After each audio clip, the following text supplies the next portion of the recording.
Hey, what's happening, everyone? Brett Mix here from Macho Wrestling 101. Welcome to the Smackdown review for 9/22/2023.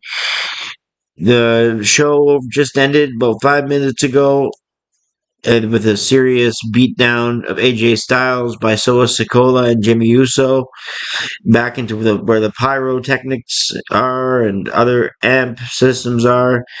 They're in the back, which is probably beside the gorilla position on screen, but they wouldn't show you, obviously, the gorilla position on screen where Triple H and McMahon are sitting if they're still doing their jobs there. Um, Kevin Dunn would be there anyway. Uh, So, anyways, before we jump to the end of the show, let's get to what happened. John Cena started the show with his music, and you couldn't hear one John Cena sucks. Not one. I listened, and I guess that's what I guess what they say about absence makes the heart grow fonder. People love Cena if they haven't seen him in a while. Same with like The Rock probably had fears because of what's happening in Maui about how he was going to be met with a response. And then I watched this behind the scenes footage of The Rock showing up last week on uh, on the phone, and they had a footage of The Rock from in the gorilla position, and and then there's a woman that can be heard saying "See" to The Rock when The Rock comes out. And I think the woman was saying, "See, you are gonna get loved. You are gonna get cheered. They're not gonna boo you because of your video with Oprah on Maui. They're they're gonna cheer you still." That's what I think the C was, because Rock smiles like this, right when she talks about that. How did we get on this topic? Uh, Anyways, that's the gorilla position, and people love you if you're gonna be gone. So Cena, he's gone, and he's popular with the crowd. And he said he had a partner for tonight. And obviously, the crowd's going to think The Rock after what happened last week. But then AJ Styles' music hit, and he got a good pop still. So, considering that the fans probably thought it was The Rock, he got a good pop for just being AJ Styles and just being. Um, this obviously Sikoa and Jimmy Uso didn't want any part of them both, so they walked to the back. And then the next match, or the next big thing of the night, it was the women's match. Io Sky and Asuka. My God, they put on a great match. I'm giving that match right now 4 stars. That's a 4-star match in my opinion. And maybe I might be even being too strict. That could pass for 4.5 stars, but I'll just give it 4 on the first watch. So classic to tune into. They built it up pretty well too. Uh, Great match. It's a great submission, great chain wrestling sequences. The only problem with that match is seeing Charlotte Flair at ringside. Charlotte just has to be a part of everything, and just is she stealing her dad's real life as her storyline about how she has to be in the sun all the time? Everything has to be about Charlotte. It's big. I don't get it. Never have, never will. They can add another 14 reigns to her career. It doesn't matter to me.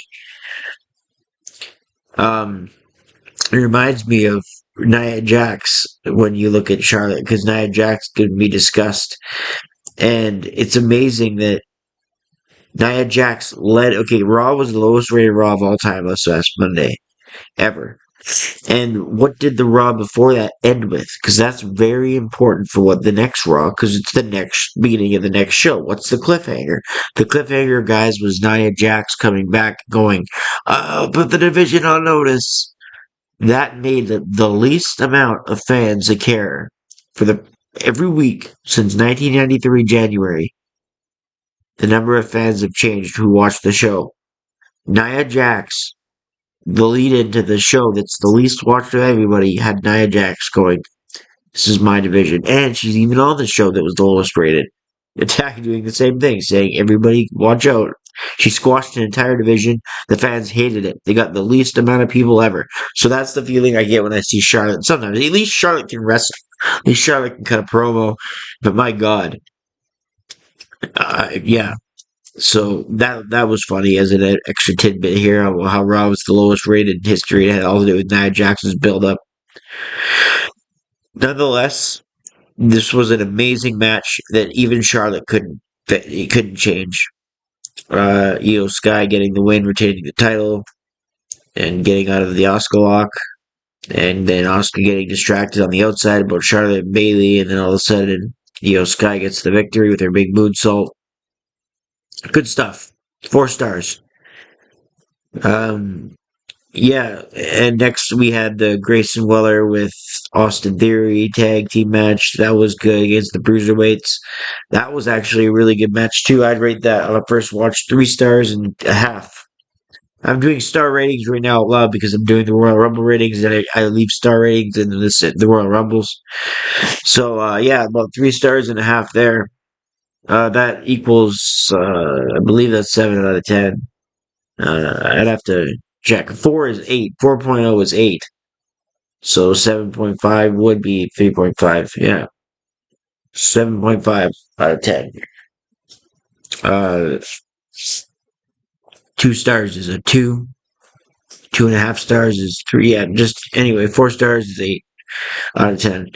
So this match could have been, you know what? It's probably better than 8 out of 10. It's probably 9 out of 10. So I should give it 4 stars and a quarter. But I guess we're just picking hairs here, splitting hairs. Nonetheless, SmackDown was good tonight. The contract signing that led to whatever happened with AJ. Uh, 2 really good matches in the classic category. So SmackDown was a good show. I'll give SmackDown overall a 7 out of 10 because of those 2 matches. Everything else was blah, but at least those 2 matches made the show a 7 out of 10. Uh, good efforts this week. I have the bar really low for the WWE, but good efforts overall. Can't complain. 7 out of 10. So that's the review from 9/22/2023. We'll see you on the next one. Please hit like and subscribe if you like my channel. We're going to get going here. I promise you that.